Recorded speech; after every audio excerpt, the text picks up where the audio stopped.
Hello, and welcome back to Winter's Tales here on Arran Sound for part 5 of our epic and rather spooky fairy tale for grown-ups, Dance Beneath a Scarlet Moon.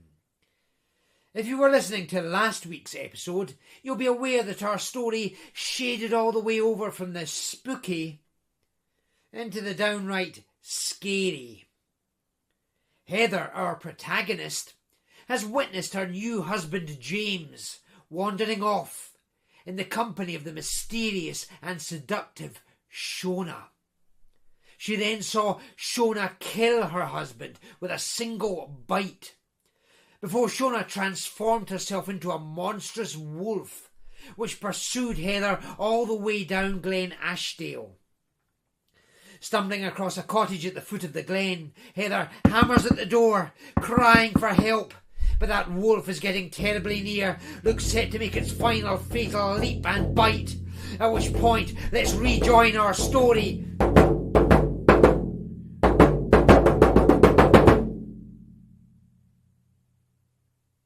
But that bite did not come. After a prolonged moment, in which that stink of hot and hungry animals stayed strong as ever, Heather cautiously opened her eyes.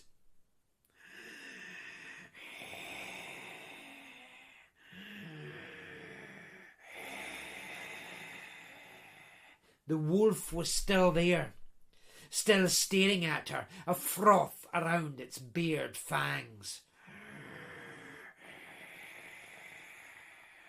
But it stood a little further back than she recalled it standing, and as she looked on it now, it shrank slowly further away.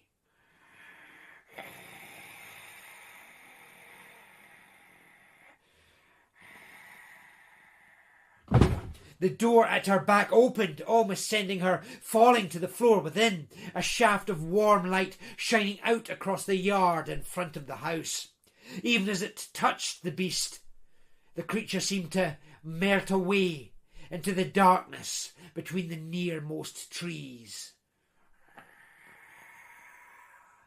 "And take my curses with you!" a woman's voice called over her head. Heather angled her head back and up. A stern-looking woman, plump as a shaken fist within a black dress and white apron. A tight cap of greying hair knotted on her head, reached down, grabbed hold of Heather, all but dragged her upright, keeping her eyes all the time on the spot where the wolf had disappeared. "I take it you're no one of them deadgins?" she asked. "What?" Heather breathed. "Yon kind carry all kinds of other sorts round with them. All sorts of I don't know what," the woman said. "So it's best to be careful. But you, darling, you look a live one. Live and half dead, which is the best you can hope for. Here you come, pet. Inside, inside." But wait, that thing," said Heather. "What if it comes back?" "Won't he come through this door?" the woman said. "No, with the decorations here that scared it away in the first place." And the woman raised a hand to indicate an arch of iron horseshoes arranged around the top of the door. Before Heather could question what she meant, she was dragged on into the interior of a cavernous room, with a great fire blazing in the hearth at one end of it. To one side of that fire, almost swallowed by the deep chair he sat in, was a man as bone thin and white, white of hair, white of wrinkle-pitted skin, white in his nightgown and the thick sweater pulled over it, as the woman was plump and dark-hued. Even the narrow eyes with which he looked, not at Heather or the woman, but into some vacancy between them and the dusty window, seemed in that light all but white themselves. "Oh, never mind him," said the woman. "He's all but dead for all the use he is. Here, darling, you're soaked like a bloody otter. Soaked and cut. Here, let me get these things off ye." And already she was hastening Heather to the very brink of the fire and all but wresting the clothes off her, Heather flinched defensively, troubled by the presence of that old man so near at hand. But the more she looked at him, the clearer it seemed that he was indeed blind and oblivious to anything that was going on.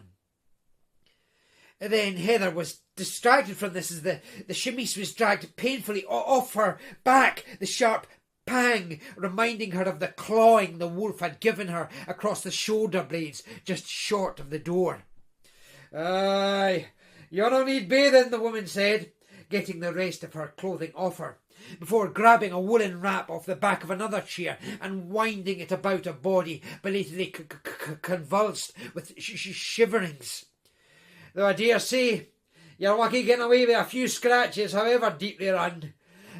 That thing," said Heather, her every bruise and cut and soaking in chilly water catching up with her. It was a woman. It killed my husband, James. He. Aye, she'll do that, so she will," said the woman, who was clattering about at a nearby dresser, filling a china bowl with water and some kind of strong-smelling medicine.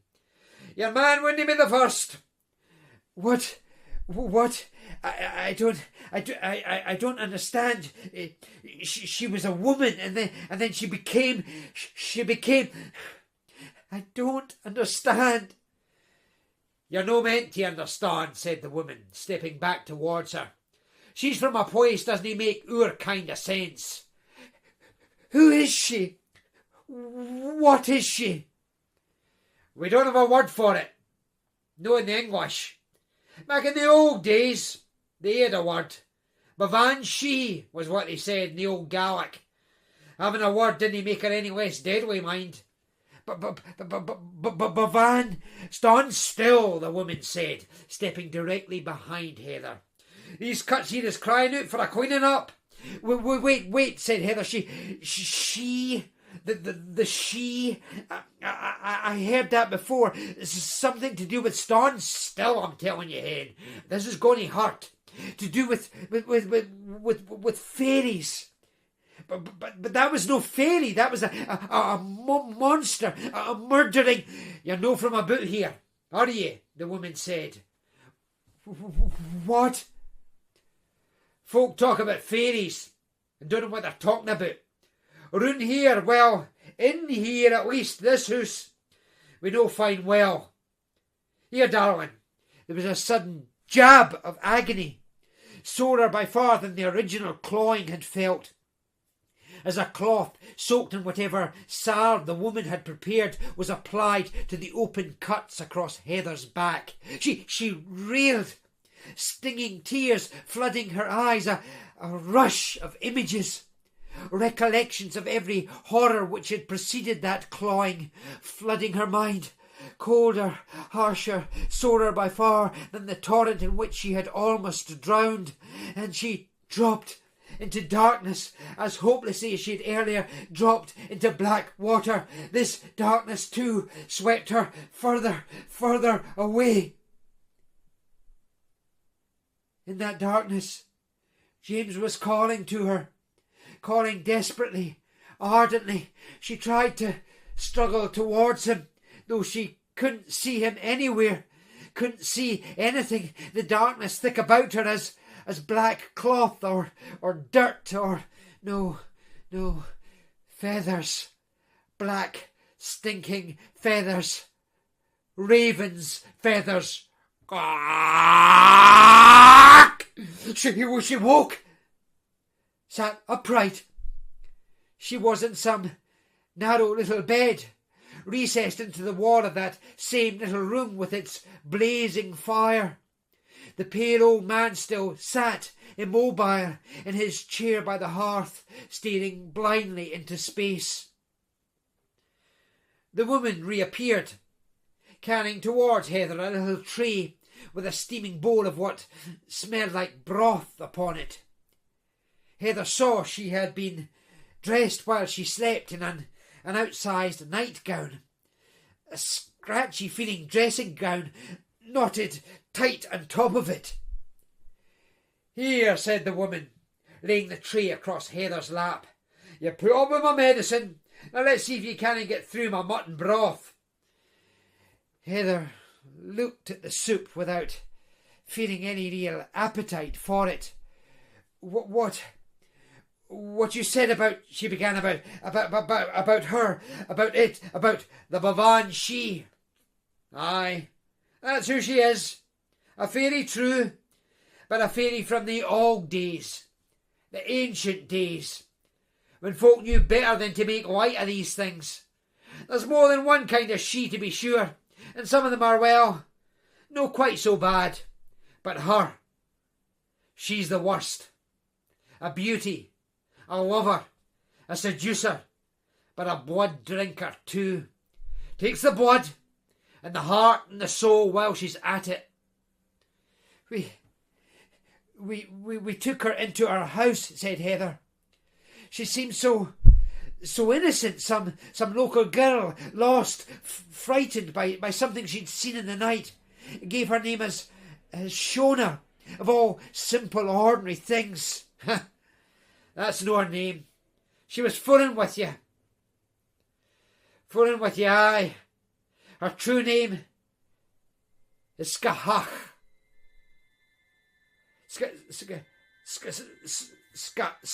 Skahach. Some say this whole place was named after her." What do you mean? What, Arran? No. Scotland. And some say that name of hers is where you get shadow from, too. She was a goddess once, you see. Or so the story goes, no just a fairy in a glen. The blood of young men sacrificed to her again and again. The younger, the healthier, the mere fight they had in them, the better. And even when the world got modern and decided it didn't believe such things, she lived on, retreating to a place within the earth, still claiming her feasts of blood where she could. Old books will tell you it was an island she retreated to, an island with enough wild and secret places for her to live on and do her worst. Many of them books will tell you that island was Skye. You know now how wrong them books were. It sounds like I was lucky to survive. Aye, guy lucky. But she never got past this door. She can do what, all that, and she can't get through a wooden door. It's no the door that scared her off. I tell you, I showed you. It's the horseshoes are in it. She's what? Scared of horses. She's scared of iron. Iron. It's the one thing that's got power over the fairy kind. My man there, you see, over there in the corner, he was a blacksmith once. The kind of individual them she is always comfortable with. And we still got all the accoutrements hanging round the place. Though my man's forging days, as you can see, well, they're long gone. What, if I might ask, what's wrong with him? Asked Heather. I couldn't rightly tell you, said the woman. But yon's the way he came off yon mountain. What mountain? Her mountain. Siach na Hoiga, round the back of Goat Fell. The Bastion, that's the other name for it.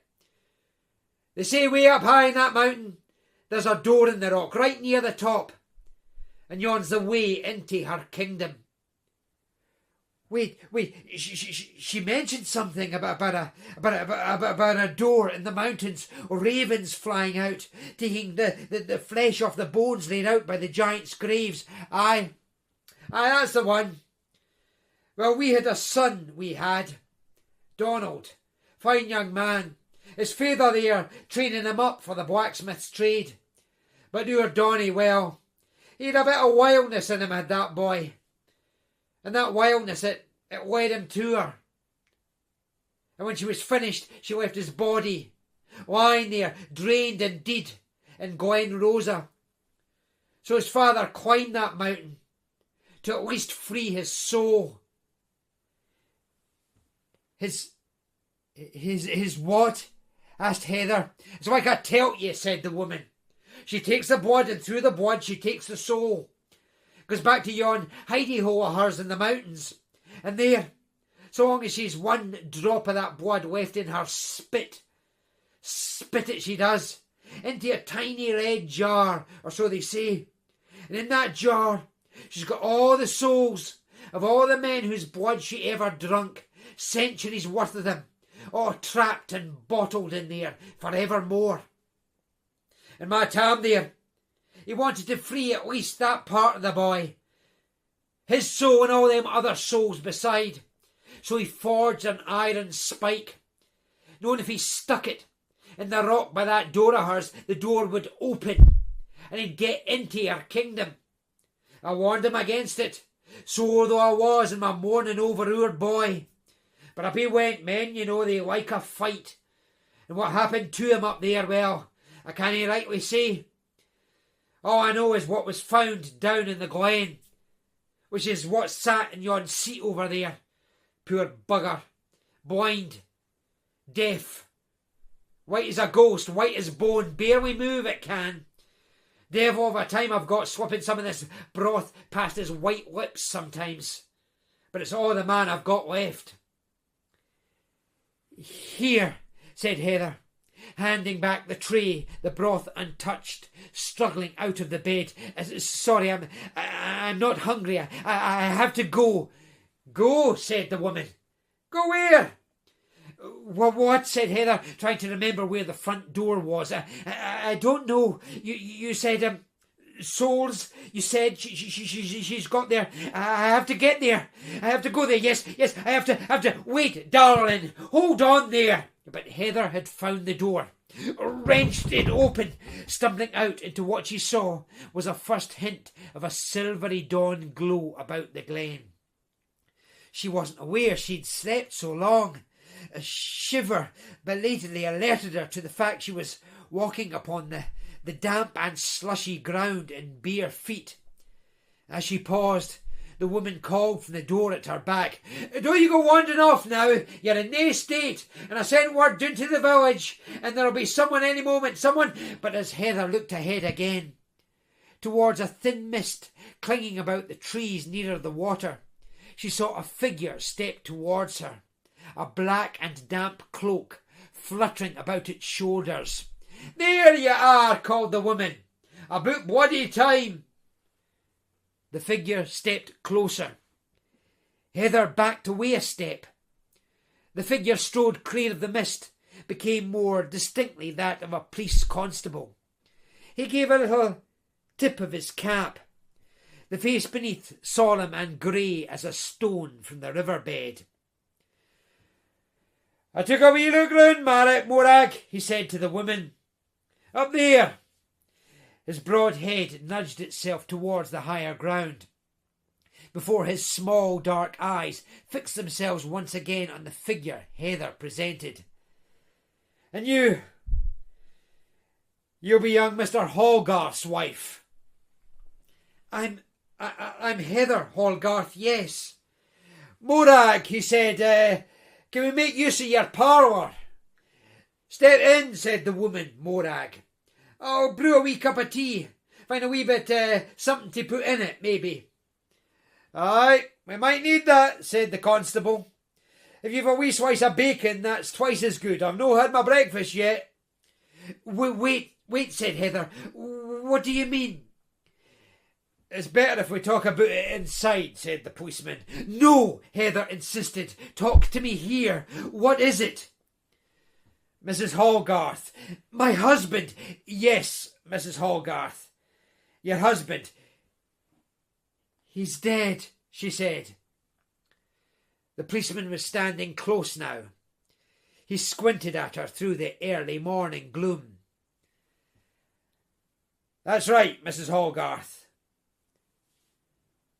You found him? Yes. Where I left him? Where did you leave him, Mrs. Hallgarth? the foot of the waterfall. Aye, that's where I found him. Oh, I sent word for him to be moved. He won't be lying there much longer. There was... Did you see a bite at his heart? And no blood left in him. Did you see? Said Heather. There will have to be a post-mortem, inquest, so forth, the policeman said, non-committally. His family will have to know. Yes, Mrs. Hogarth, they will. Can I see him? I wouldn't recommend it. Like I say, we'll have him removed, taken to the undertaker's in Brodick. But I have to see him. His soul, she cried, running forward past the policeman who tried to grab at her. She was running for the water's edge, for the way back up the glen, back up towards the falls, with no clear idea what was to be gained from looking on the horror a second time, but knowing she had to see what had to be seen. But, reaching the river's bank, her bare feet slipped in the wet slushy mud and she fell to hands and knees at the water's edge. The policeman's weighty sprint caught up with her and he dragged her to her feet. You don't understand, she said. There was a woman, a young woman. She cast some kind of spell over my husband. Only she wasn't a woman at all. She was well. Ask the woman back there. She'll tell you. She killed my husband, drank his blood, changed to a wolf, chased me here, and that's enough. Snapped the policeman, hard in her face. You're distressed. You've had a rough night. You don't know what you're talking about. But ask old Morag there. Old Morag, an old wife with her head full of old wives' tales, sitting there day in, day out, locked up with that old ghost of a man of hers, brooding on God knows what. No investigation into what's happened here is going to have a whole lot of time for her nonsense. And Mrs. Hogarth, I advise you not to go spouting it neither.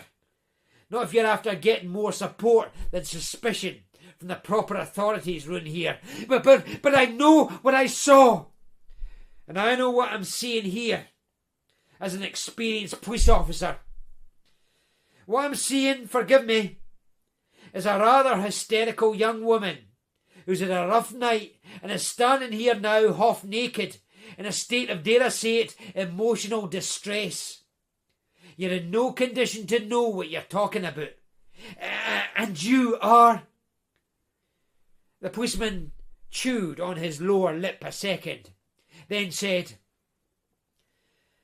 I'm a fella as has lived in this island a fair wee while, pounding his beat among folk mostly doing their best to live in the modern world, same as they do across the water over there.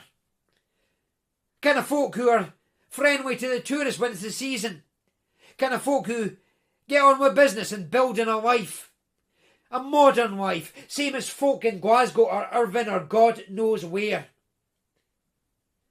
And mind you, sometimes, very, very rarely, blue moon and all that, something happens in a wood or on the side of a mountain or some craggy bit up the coast, and some old fool or two, I dare say, gets talking about fairies or selkies or heaven knows what. And as a responsible police officer, you see, I have to nip that in the bud. Because that's not the kind of place this is. No nowadays, and no for a long time since.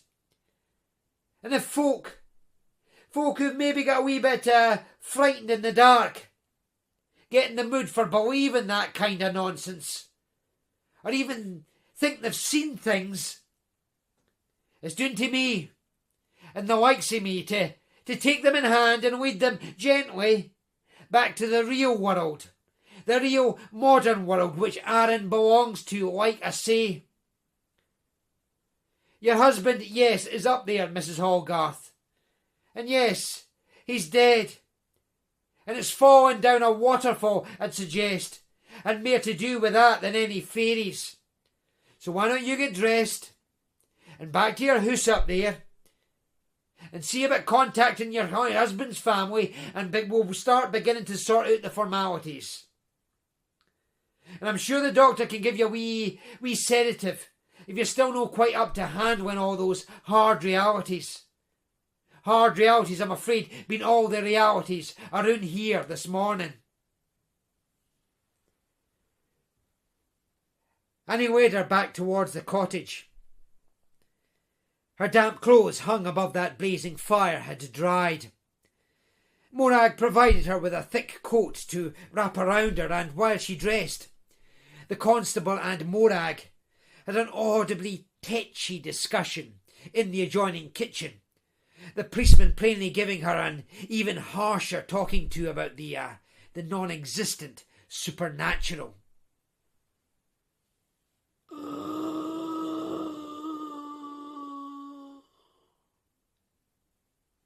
Heather was about to go through to them when she heard a strained low murmur from the chair by the fire. She looked that way. The old man sat in it seemed not to have moved, no more than he had been seen to move at any other moment.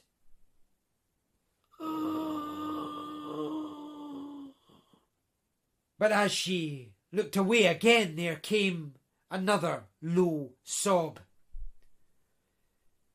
She stepped towards the chair, stood before the man, at closer quarters with him than before. His face, with its slight upward tilt and its eyes like egg whites, showed no recognition of her presence. The colourless lips which might, or might not, have uttered that pair of sighs, slightly parted, but otherwise frozen.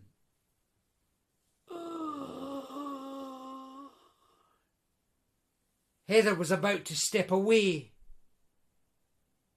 when a leathery claw seized her wrist. She looked down to see the old man's right hand, previously unseen, had appeared from under the tartan rug across his knees.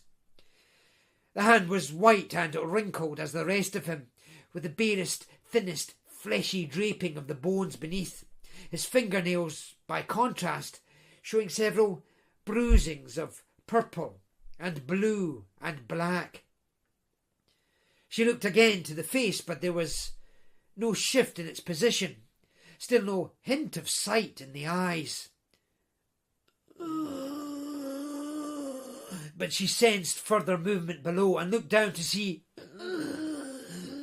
the other hand emerge, this one clenching as much as fingers so withered could clench what looked like nothing more than a thick pin or bolt of the dullest grey metal, sharpened at one end. Both hands shaking, he drew her hand closer by its grasped wrist, and with the fiercest tremblings yet forced that short length of weighty metal into her palm, even as no other part of him showed a trace of movement. Outside, the rattle of a car engine was heard. The constable called out for Mrs. Hogarth. The hand holding Heather's wrist released its grip, both hands now flopping back onto the rug across the knees, as if they'd used up all the life left in them in those last few seconds. Holding the metal bar, Heather stepped back, trying to think of something to say in case he could hear her at all. But she saw a single thin tear escape the corner of one of those sightless eyes, and this made any attempt at utterance dry up at the back of her throat. She moved away, even as the constable stepped through the door, announcing the arrival of the car he had arranged to take them up the hill to the house. Heather discreetly shoved that iron pin into the pocket of the coat she had been given. Arriving at the house, they found that the higher ground there was mantled with a modest layer of snow. The interior, as they stepped into it, seemed cold and dark and hollow as one of those sockets in the ground amid the prehistoric stonework of the giants' graves. Heather stepped into the awful silence of the reception room, looking down at the couch where, a couple of nights before, they had welcomed her husband's killer into the house. She said her name was Shona, Heather murmured. But that woman down the glen said her name was... I'm telling you, said the policeman. Telling you for a fact. There's no such woman. Not nowhere on this island. But she was here. I saw her, spoke to her. My husband, she was here.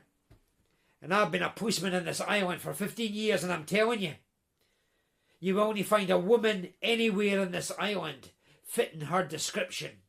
That's because she's not any kind of an ordinary woman. I've told you and I'm telling you, he insisted.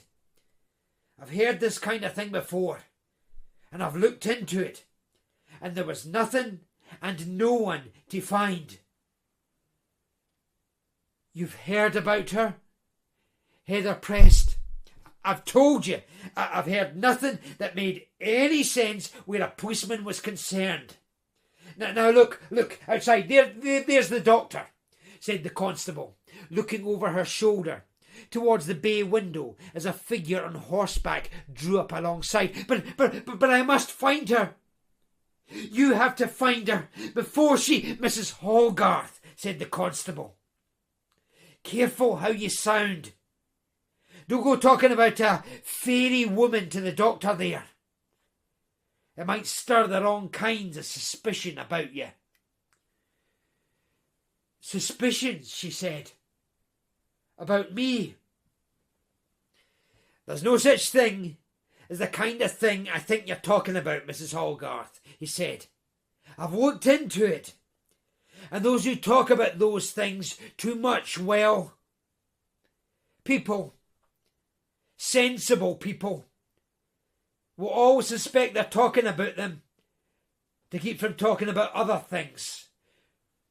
What exactly do you suspect me of? She asked. I'm a policeman, Mrs. Hogarth. We don't go talking about our suspicions before we can prove them. Through here, doctor. The doctor was a tall and bald man with circular glinting spectacles and the most genteel impatience with a young woman who protested her sanity and strength. He tugged up her sleeve, shoving an injection into her forearm. Whatever he injected into her, it soon leached that strength out of her. She was encouraged to go up to bed. They would take care of everything. She slumped, already 2/3 asleep, into the chilly waste of her marriage bed. Just before her sleep became complete, she heard the policeman and the doctor muttering below, somewhat derisively about fairies. The next few days passed before her in a drugged blur, the doctor's needle never far from her arm. James's family came across on the ferry, as did her own mother. The latter, of course, was as supportive of her as she had always been in the long years since the death of Heather's father, yet timid as ever of questioning the attitudes and actions of her social superiors. James's family, on the other hand, never enthusiastic about their somewhat common daughter-in-law, did little more than scowl at her presence, as if blaming her somehow for all that had happened, though by that time the investigating authorities had begun to formulate their own narrative. For not only had James's body been recovered, curiously lacerated, all but bled dry, seemingly by the flow of the current around it, yet showing no injury, entirely inconsistent with death by a drop from the top of the falls. But the body of old Hugh, the coachman, had been recovered from the thick of the trees just below the house, dead by perhaps a whole day longer than James, and with what proved to be a bullet from James's service revolver embedded in him. This official story, or theory at least, was shored up by Heather, even as she falteringly tried to tell them a different story entirely. A story it was, a theory of James, still as all who knew him acknowledged, suffering the emotional damage of the conflict he had barely survived, accidentally shooting old Hughie in a fit of so-called war nerves, and then perhaps being so overcome with guilt that he took his own life the following night by jumping from the top of the falls. Perhaps Heather had even concocted the wilder parts of her story in a pathetic attempt to cover up for a beloved husband's failings. Was that so? Even as stuttered denials passed her drugged lips, she knew she was only making it easier for them to believe such things. James's body was brought to the house in a coffin of the most exquisitely polished oak Hallgarth money could buy, and it was set out in an elegant room to the rear of the building, so there might be a viewing of the body for those so inclined, before it travelled the next day to the mainland for burial in the family crypt south of Glasgow. Heather hesitated over participation in any such ceremony. The memory of pressing the chill of that body against herself at the foot of the waterfall still painfully sharp in her memory. But there came an hour when she had wandered downstairs after the latest of her drugged sleeps to hear her mother in muted conversation with the senior Hallgarths in the reception room. James's uncle was saying something about how Heather would be provided for, although there would be some paperwork to sign and some contractual obligations on her part. Scarcely in the mood to enter any such conversation, Heather retreated into that elegant back room. Through the French windows at the room's far end, snow could be seen falling thicker than ever in the garden to the rear of the building and on the moorland slopes beyond. The pallid morning light reflected off that snow, contrasting with the dark wood and fabrics of the room's furnishings, and with the slightly lighter wood of the coffin set out on trestles in the centre of the room. The body within, lying there, exposed by the opening of the lid's upper half, seemed a reasonable match for the blanched winter light. James. There he lay, a militaristic decorum restored to the naked rag of a figure she had plucked from peat-black water and the clutching branches of a fallen and half-sunken tree. They had dressed him in his uniform, set out his every medal neatly upon his chest, combed and pomaded his hair to an elegant sleekness, while waxing his deathly skin, till it seemed less the face of the man she loved, more a kind of mask made in cruel mockery of all she had lost in losing that man. She stood there, staring down at him, daring herself even to touch him, silently imploring him to give her the answers no one else would. But that waxed mannequin, where a lover should have been, had no response to give. And now she found the nerve to lay a single finger on one cheek of the body.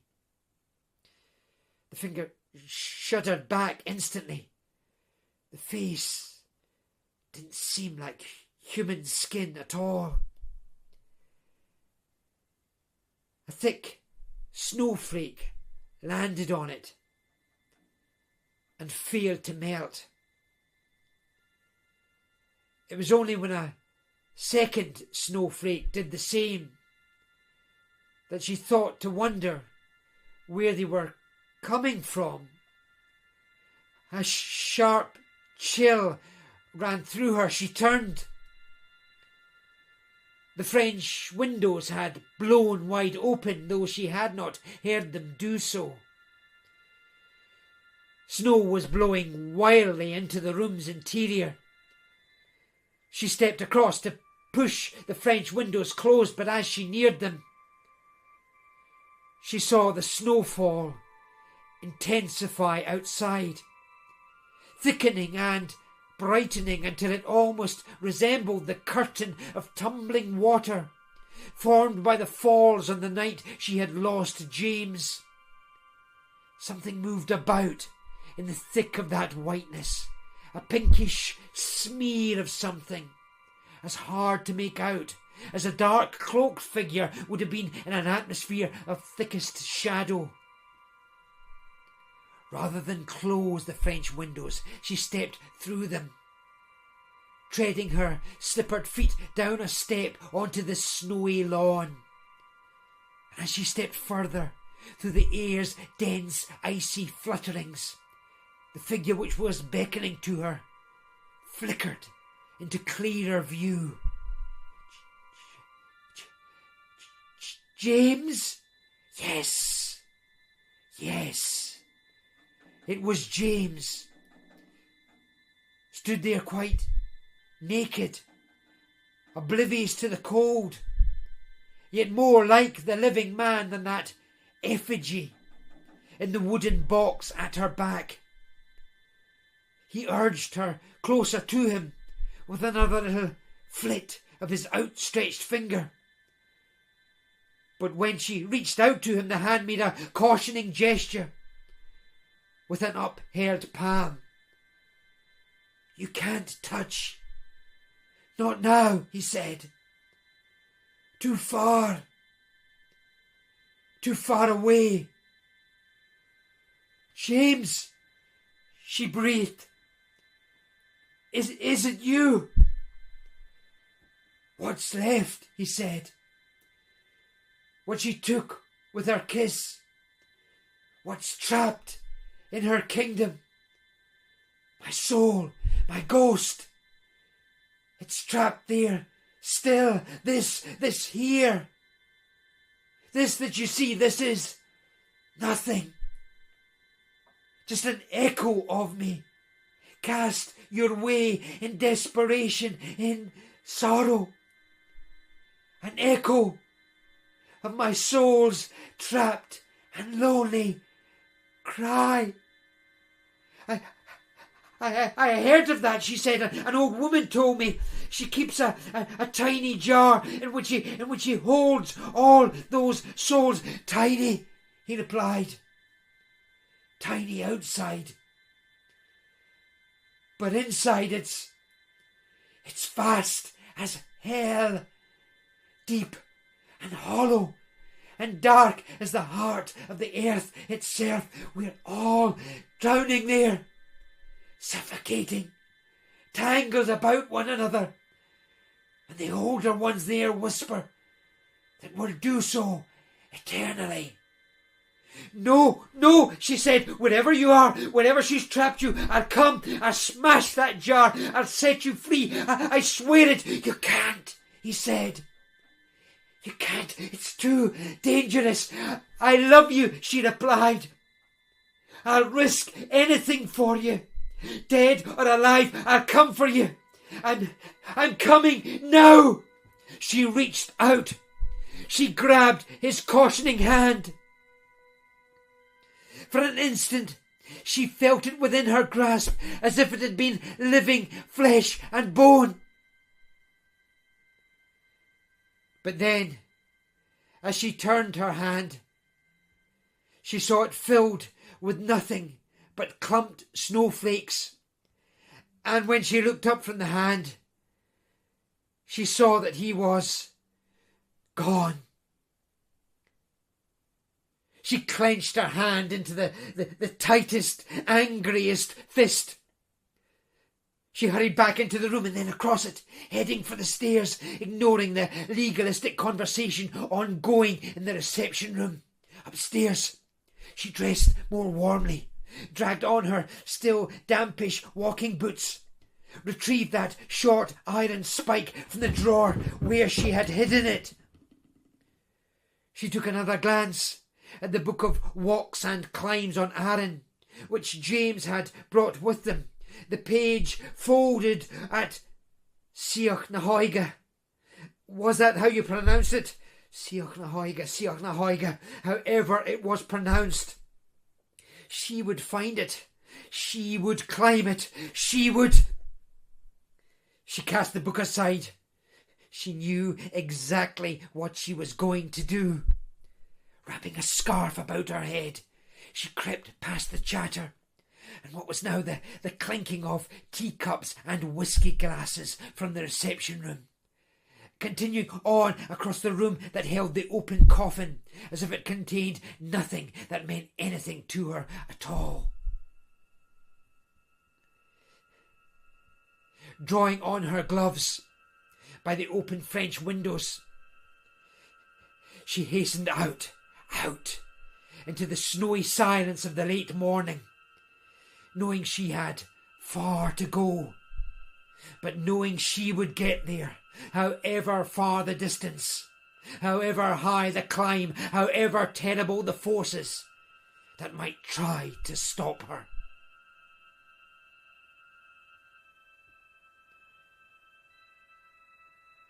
And there we leave this 5th episode of Dance Beneath a Scarlet Moon. It hardly needs saying that the biggest, most dramatic confrontation is yet to come. Join us next week on Arran Sound. Same time, same place, Winter's Tales, for episode 6 of Dance Beneath a Scarlet Moon.